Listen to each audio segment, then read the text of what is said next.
No programa Momento de Decisão de hoje, você vai conhecer a história de um estudante que montou um negócio porque queria ganhar um dinheiro extra. A ideia cresceu e virou uma das mais bem-sucedidas franquias brasileiras no segmento de limpeza e conservação de roupas. O segredo do sucesso, segundo esse empresário, foi saber ouvir o cliente. Vale a pena conhecer essa história. O Momento de Decisão começa agora.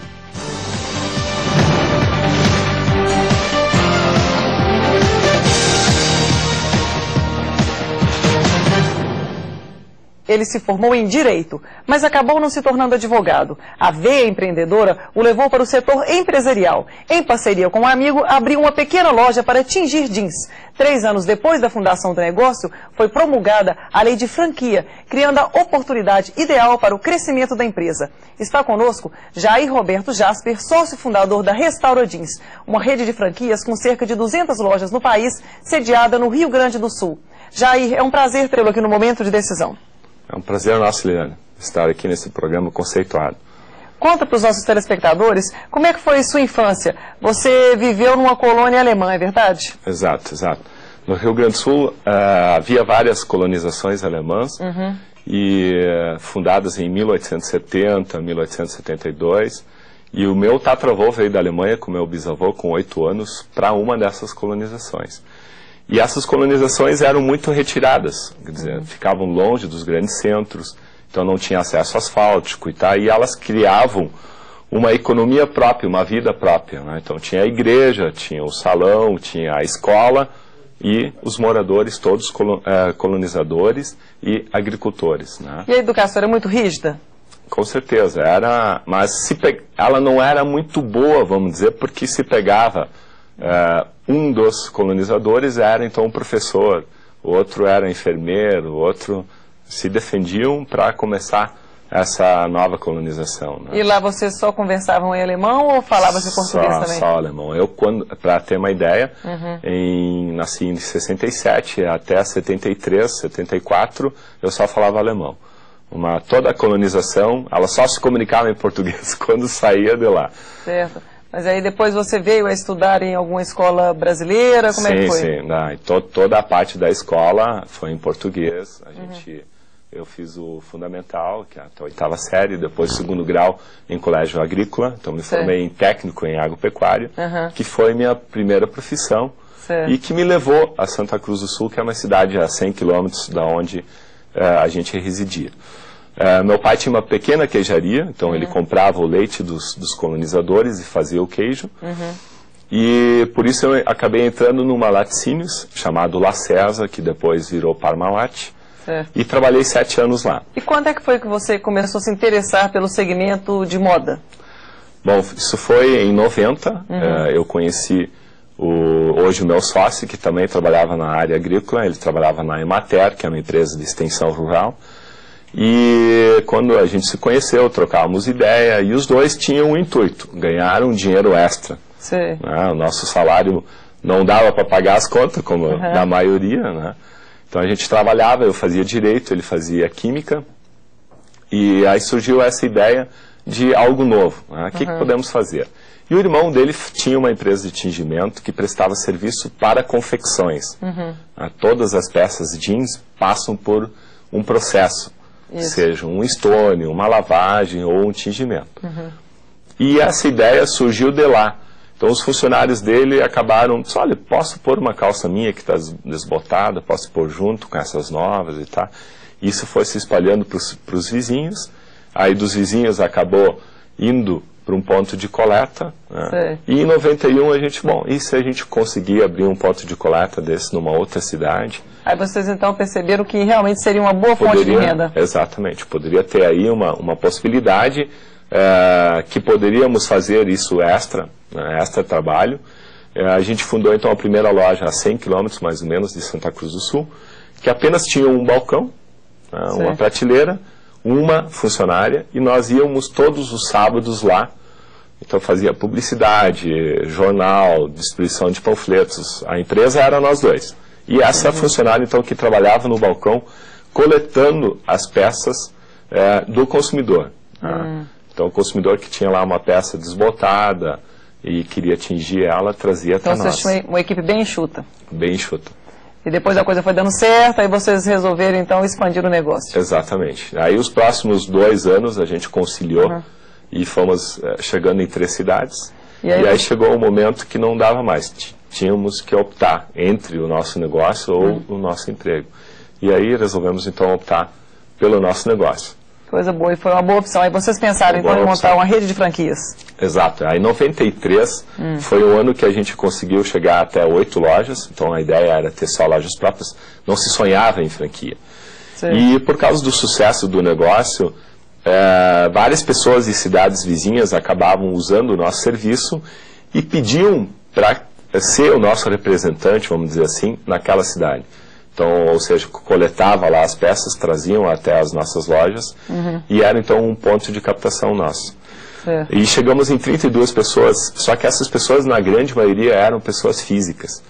Então, como tinha feito direito, tinha todo um lado trabalhista que poderia ocorrer. E nós também não conhecíamos a sede dessas pessoas, não sabíamos como elas estavam usando a nossa marca, se é que estavam usando. E em 94, por causa da ventilação da lei de franquias na mídia, nos chamou a atenção. Aí vocês pensaram, deve ser um bom negócio, vamos experimentar. Vamos dar uma olhada nisso. Aí vocês estudaram como é que funciona? Exato, daí a gente estudou principalmente a legislação e fomos na primeira feira de franquia em São Paulo também, para conhecer mais. E aí vimos um concorrente que nós não sabíamos que existia, né? E voltando, então, a gente criou o nosso primeiro contrato, que a gente fez mesmo. E o fato de você ter estudado direito ajudou nesse processo de estudo das franquias, de como é que funciona, dos regulamentos? Muitas vezes a gente se questiona, eu mesmo me questiono, 5 anos, vamos dizer assim, da minha vida estudando, e não está utilizando isso, mas, pelo contrário, eu acho que a gente utiliza muito no dia a dia, a gente nem se dá conta disso. Entendi. E a própria elaboração do nosso contrato foi fruto desse estudo. E o que você acha mais difícil agora que você então tem uma rede de franquias? É controlar o franqueado, é a qualidade? Como é que você faz para ter essa uniformidade dos serviços? O mais difícil é gerenciar pessoas. Entendi.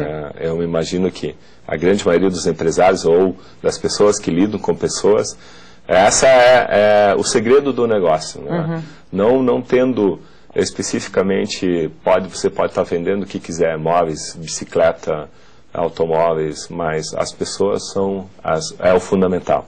E qual que é o seu trabalho no dia a dia para gerenciar essas 200 franquias? Como é que você controla? Bom, nós temos setores, então tem a parte industrial que produz, o próprio tingimento é feito ele todo por nós, né? E isso no ramo de franquias é muito importante. Vários franqueadores que terceirizaram toda a sua produção hoje estão com grande dificuldade, porque a margem de royalties, ela não te possibilita realmente dar uma assistência que tu deveria dar ao franqueado. Então temos o setor de franquia, que atende diretamente o nosso franqueado, o setor administrativo e o financeiro, né? No início a gente fazia de tudo. Hoje ainda a gente tem reuniões onde eu, vamos dizer, dou minhas opiniões na área de marketing e de franquia, mas esses 2 setores estão mais atrelados ao meu sócio, e eu fico mais na arte industrial, financeira e administrativa. E hoje qual que é o segredo para abrir uma franquia? O que a pessoa deve olhar, se ela quiser montar uma rede de franquias? Primeiro, o negócio dela dá certo. Eu acho que muitas pessoas são muito rápidas na sua elaboração da franquia. Tem que ter o tempo de maturação.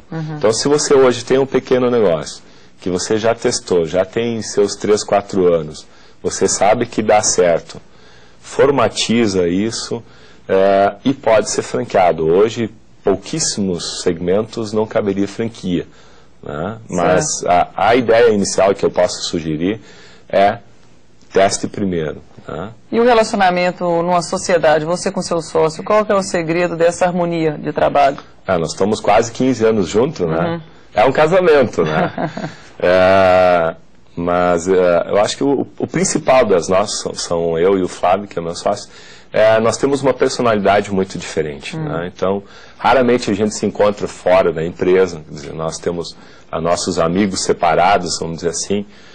Ele é mais esportista, eu já faço mais um trabalho social, então estou envolvido na associação comercial. Em alguma coisa sempre estou mexendo. E ele é mais turista, esportista. E dentro da empresa também, ele já tem bem mais ousado, né?